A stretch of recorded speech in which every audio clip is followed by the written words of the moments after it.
So, Liars League. When I started Arachne, I started it because I was hacked off of my own publisher. I could do this at home with a small aubergine. Ha ha. 9 months later, no, you can't. But very much it was about, I can do this. And I don't want to be a self-publisher. I want to publish other people. I want people to talk to. Be sitting at home doing this, but I want interaction. I'll do anthologies. Where am I going to get those from? Oh, Liars League. Let me think. Yeah, and then we had that slightly weird email conversation just after New Year in 2012, because I'd spent between Christmas and New Year festering up, and this was the light bulb moment. And I said, so is anybody doing an anthology? And I got this really quite shirty email from you saying, no, people are always asking us that. No, I'm offering. Yeah, sorry about that. Yeah. I think we'd just done a CD at the time, and it had been just like a massive, incredible, like lengthy experience. So I was like, no, never again. Yeah. So as I recall it, you just said, have a look at the archive. And at that point, there was something like 6 years worth. And yeah, it would have been, yeah. I started, and I think, I'm feeling overwhelmed. And it was coming up to the Olympics. So I emailed you and said, I have this sneaking suspicion that you know your way around this archive and you will be able to tell me every story that's about London. And of course you could. And you sent this massive spreadsheet of, well, there's this and there's this and this is and this is, which meant I only had to read 300, I think. Yeah, there is a bit of a theme going on, isn't there? Yeah, I mean, it being a London-based event, and obviously a lot of people come from London, and they'll use it in their stories. But usually, because I have a list of all the Liars stories going back right to the beginning, the author, the story itself, and the actor, and the amount of time that I spend with the story. It's very rare that I look at a title and I'm like, what was that again? I nearly always remember them, something about them. So yeah, it's a lot easier for me than for you. So my pleasure. And I thought, this is getting productive now, because I started a database myself of possible anthologies and which stories I had already read that might fit into them, so that I could see whether there was any groupings places to go. But this was the first one. This was London Lies. It was indeed. Had huge fun putting together. It was total learning curve. I mean, things like the margins are bigger these days, things like that. But what I wanted to talk to you about was, I emailed you and said, I think you should have an editor credit on this because you filtered these in the first place. So I wondered what your editing and decision-making process in Liars League actually is. Oh, sure. Yeah, well, I do have help, I'll say that. But most of the actual, like what people would usually call editing is down to me. So the sort of the back and forth, if we have a story that we really like, but it's not completely perfect, or there's something that we need to change about it, all that back and forth correspondence between the authors and Liars League is with me, basically. And I do the rehearsals and so forth as well. But the first stage of the process is we get the stories in, and I anonymize them. If somebody for some reason has left their name on it, I word count them to make sure that they are not 2001 words. We have judges who read, and there's one who's like an absolute kind of word count fascist. He's like, I will not read something that is 10 words over. So, and I'm like, fine, as a principle, that's absolutely fine, because, if you sent something into a competition, they have automated word counters, and it was 2001 words according to the word count, you'd be out. So it's a really good discipline as well to be able to cut your story, but sometimes we get things in and they're like 2,200 words. We're like, no, it's not a goal. It's a cutoff. About 2,000 words, no. Mainly because of the reading time. So it's the same on Radio 4. I think their limit is actually 2,200 words. and they need a story that can be read in 15 minutes, and so do we. So yeah, the lower limit is 800, the upper limit is 2,000 words, and I just go through making sure that everything meets the eligibility criteria. Then if we have more than about 30 stories, which is pretty much every month these days because we've gone by monthly, then Liam is the host, we will pre-read the stories, so we act as our own kind of slush pile editors. And if we both agree that we have very different opinions on what stories are good. So if we both agree that a story is probably not going to make it, then that story goes into a subfolder called meh. Not bad, not, don't publish or anything, but it's just called meh because it didn't, light either myself or Liam, on fire with excitement. And all of the stories go to all the other judges, and they have the option to read all of the stories, and they can choose to vote for a story from the meh folder if they want to. But usually what we'll do is we'll try and winnow it down to so for women and girls, for example, I think we've got over 60. I haven't counted them yet. We had like 50 something a couple of days ago, and you often get like a huge rush on them, as you know, from having deadlines for anthologies, Cherry. Like sometimes half the stuff you get comes in the last 24 hours. Yeah, everyone's like da, da, da, da, da. So we probably cracked 75 on women and girls. So that means that me and Liam will be going through and we'll be picking out what we think are the best 30 by excluding the ones that are not kind of completely perfect. And we'll be sending those on to the other liars judges. So of whom there are, I think there's 7 of us in total. And some months, some of us read, some months the other read. But almost every month we've got at least 5 people looking at the stories and voting on them. So, any story that gets will have been read by at least 5 people and will probably have been voted for by like 3 out of 5 of us minimum. So it's quite a good democratic process, I think. It means that it doesn't reflect any one person's editorial taste or bias, because sometimes stories get in and I'm like, why does everyone else like this story? Because it just, I get that it's good, but it just doesn't particularly do anything for me. And then, somebody reads it and there's an amazing audience reaction. And something that I have been unable to grasp, I'm suddenly like, oh, okay, With Solstice Shorts, because I'm working with... Yeah. And there'll be one that everybody's going, yeah, I'm going, I kind of hate this story. Is it? Makes the long list, and then I read it again and I think they're all right. In some that I've been going about, but once they're read aloud, I go, oh my god, now I get it. This is what other people are seeing that I was missing. Yeah, it really does make such a huge difference. And there are other stories, honestly, that that have got to the shortlist, and I have recognised that they're really good. But I mean, these days I'm much more like from month 1 basically onwards, I realised what a huge difference it made, between reading a story aloud and a story that works really well on the page. And sometimes I'll read a story that's amazing and it's, wonderful on the page, but it just is not going to translate. And I know from experience that this is like quite intellectually dense stories, very verbally complex. If you've got someone who writes like Henry James, amazing, but it doesn't really translate very well. Sometimes we have submissions that are wonderful, but we just our feedback just has to be, this is a great story, we just didn't think it would work aloud, I'm sure you'll find a home for it somewhere else.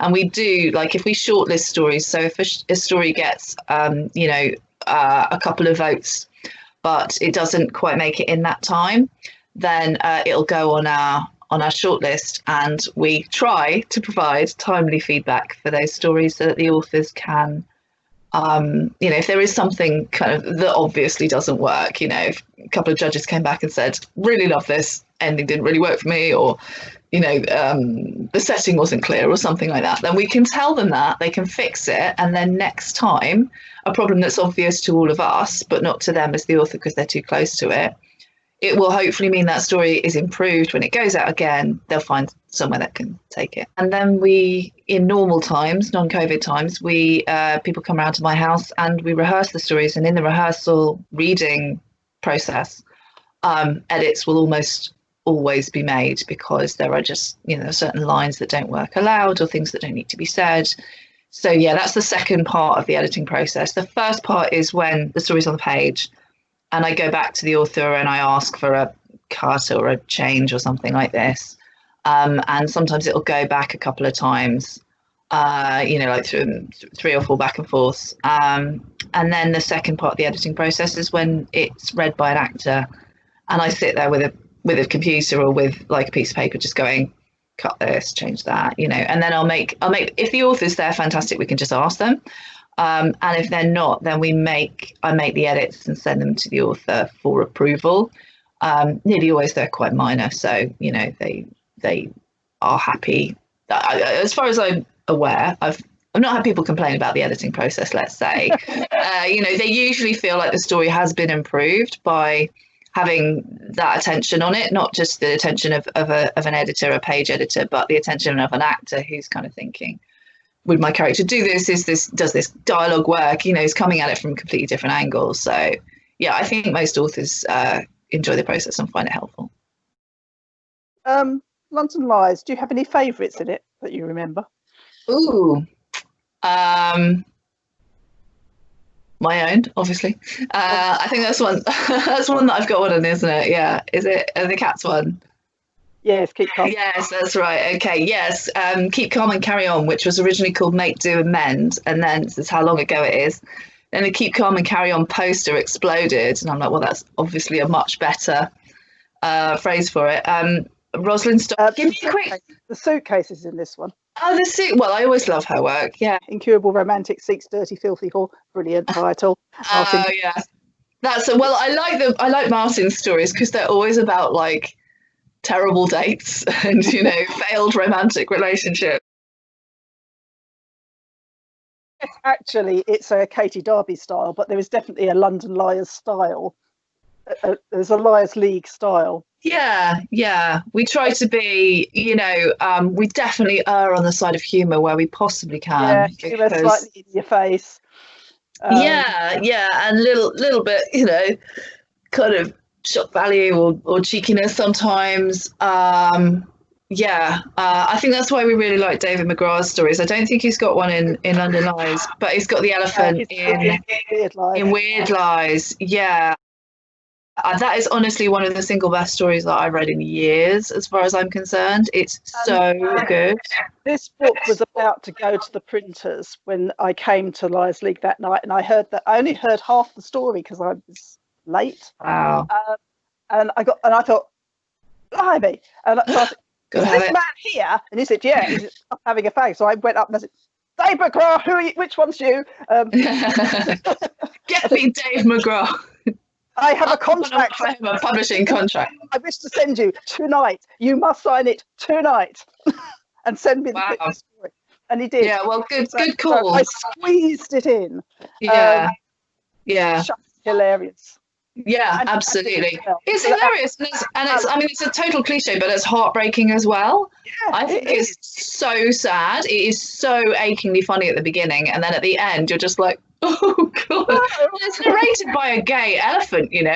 Who knew I could be moved by such a ridiculous concept? But it's wonderful, and the reading as well. The reading just makes some stories, and there are very few people who could do the range of accents and be a really poignant, like rather pompous gay elephant. But Ed Cooper Clarke, who was the reader for that, nailed it.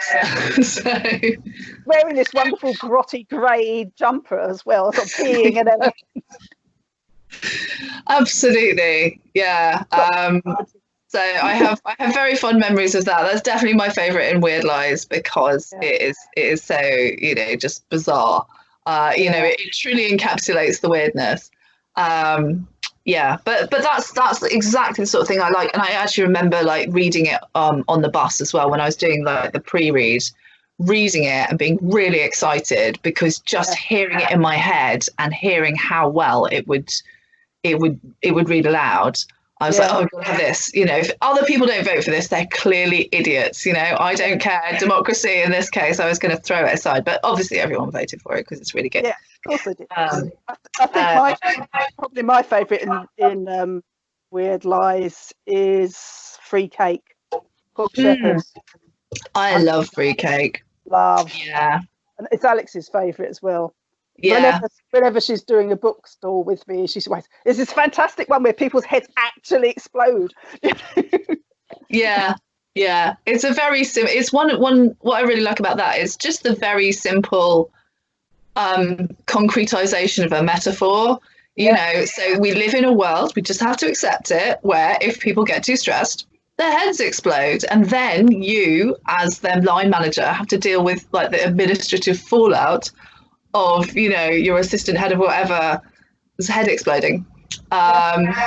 It's great. She's such a really good writer. She was a student of mine at City, and then went on to, like, she got a scholarship to NYU, and then you know she's published her sci-fi book and stuff. Yeah, amazing. I love the Book of N. It's clever.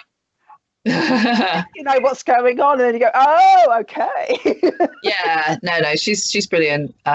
So yeah, again, it's got like a wonderful host of authors, actually. Weird Lies, I have to say. Yeah. And of course won the Sabotage Award for best. Certainly did. Yeah, absolutely. Quite rightly too. Yeah.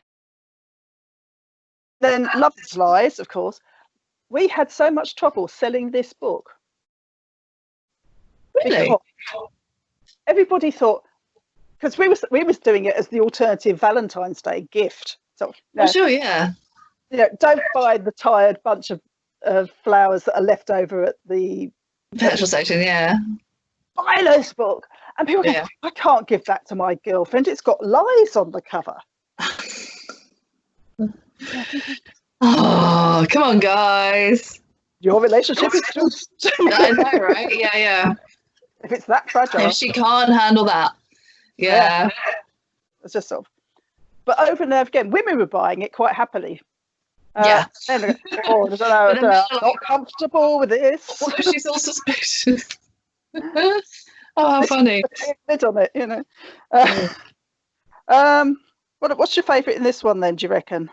Well, I really like the Olympics one, Rosalind's Olympics story. Again, give me a little rundown, or I can run downstairs and Tasting Flight, Surf and Turf, Alternative Navigations. That's a weird one. Dara, Takeaway. That was you hiding under a different name, wasn't it? Indeed, yeah. Under the Influence, How to Survive the Olympics. Sacred Duty of Mexican Mothers. I enjoyed that one. Yeah, that's fun. Mrs. Murdoch and Mr. Smith, For Your Ears Only. This Isn't Heat. That was a good one. Yes, This Isn't Heat and Dara. They're both actually American set, I think. Yeah. But Dara, they might even be New York set. Dara, I particularly remember as being just really subtly written, and just wonderful characterization. Carry on. I mean, these are just kind of favourites. They're all good. Monsieur Fromage. That's Rosalind again. Yeah, one of my favourite games I've played and the people I've played them with. Nathan Good. And she did it really well, but she said she had to read it to herself 5 times before she could do it without crying. Oh wow! Which one was this? Games I've played.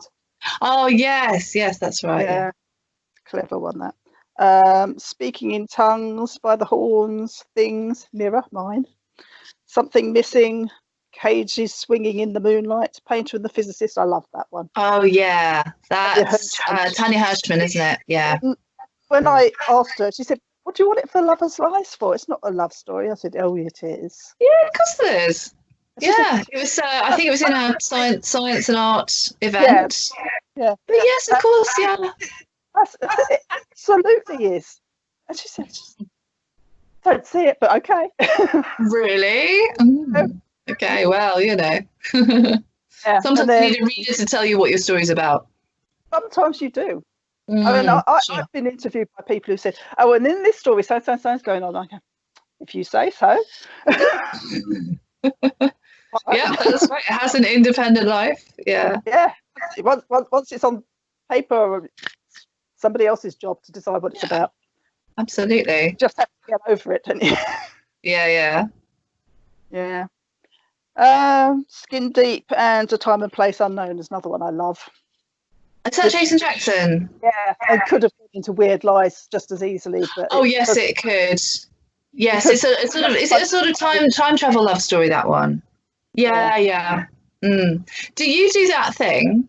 I've got a friend who's in a North American journal who's just had it published, and her story was the first. They published prose and poetry, but her story was the first story in the book on page 7. And I said that's a really good sign, because it doesn't. Her last name's Van Schaik, so it's not alphabetical order or anything like that. I think that you do that kind of sandwich principle of anthologies, where you start with a really strong story, and then you kind of you decide, what kind of, like a DJ with a set, you decide, where the others are going to go by the way they respond to that story and the kind of crescendoing, whatever. And then you end with a really strong story. Yeah, and also I have cornerstone stories, which they're the pivot. They're the one. If I could only have one story that summed up the book, it would be that. Isn't always the strongest story, but it's the one that encapsulates the idea. So that one will come about a third, just past a third of the way through, at the point at which people are starting to make connections between the stories, and then they'll go, aha! Yeah. And also they'll be like, is it all really about stations or not stations? Yeah, obviously, I mean, that's very blatant with all the stories, but is it really an anthology of weird fiction? And you're like, yes, here's our absolutely weirdest story right here, right now. Just to make sure that we're on theme. That's interesting. Yeah. So I find that it's with Leipzig, it's slightly different, because we have we often need to start with something that is quite light and accessible as far as possible. If we can, we'll make it quite short. But the playlist, as it were, of a live event is slightly different to the way that I would organise a journal, or an anthology. But in terms of those kind of those framing stories, those bracketing stories, they always tend to be the best ones. But also, you remember the beginning and you remember the end, don't you? And in the middle, the stories that appeal to you, particularly as a reader, will stand out. And there's no way of an editor knowing that. But particularly if you've got like the old democratic process tells you, like, one story's got, or like you've got two stories and everybody liked these two stories, you put them at the beginning and the end, because your chance of appealing to a reader. So they pick it up, they flick it through, they're like, wow, cracking story right at the beginning. I'll buy this, straight to the till. And then when they finish it as a reader, they finish on a really, really strong note. And yes, it leaves a good impression, doesn't it? But in between, there's all sorts of different kind of ways in which we can arrange the stories, like varying the theme. We do, if we have two stories that are similar, we try not to put them together. We have, obviously different actors reading different stories. So I try not to do like all guys in the first half and all women in the second half, trying to have a bit of a, almost like table seating arrangement, like boy, girl, so that we've got a variety of voices on the ear, and a variety of characters as well. So it's trying to mix it up as much as possible. But again, those kind of cornerstones of let people in to the evening, and then get them out again with, with a smile, with a laugh, something that they can unashamedly enjoy. And those stories that are, kind of, they might be a bit silly. That's fine. They might be like pretty rude, but I think those are the stories that we pick up that other journals might not, because we're a live event, because we know how well those things work live in front of an audience. And because it's very hard to put humour on the page, but once you lift it off the page, they can just bring the house down. They might be rather frivolous, God knows, but they work so well for our particular event that those are the stories that we actually love, and the ones that if people send them in to us, we're like, yes, thank goodness.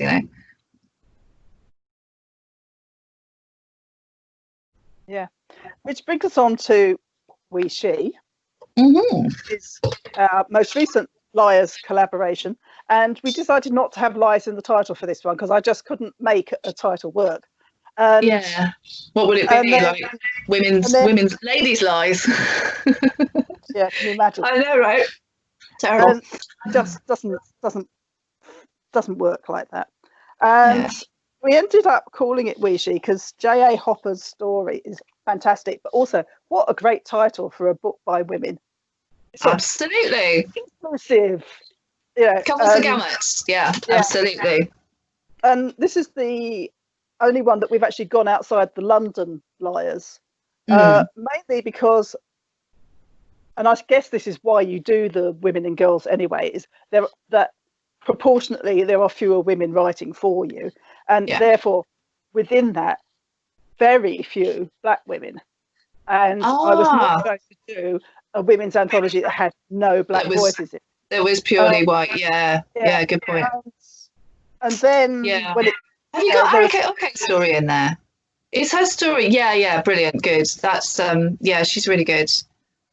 Lucy Gatwood, Birth Plan. Oh, I love that one. Oh my god. Yeah, I read that when I was like 9.5 months pregnant. I was reading you relate. It was the theme, and everyone decided, of course, because short story writers, like to, if you give them 2 themes, they'll try and do both. Yeah, there were a lot of dead babies in that particular batch. Right. Which is a thing anyway. It's a trope that people use. I don't know why, because it's like super dramatic and poignant. Of Alzheimer's stories. Do you? Every solstice shorts, I guarantee you there'll be at least one, and on one occasion 6. And I absolutely no way am I putting any of these on the page for entertainment. Why is that? Is it because the whole thing's time? And so they go, I someone who doesn't understand time. Yeah.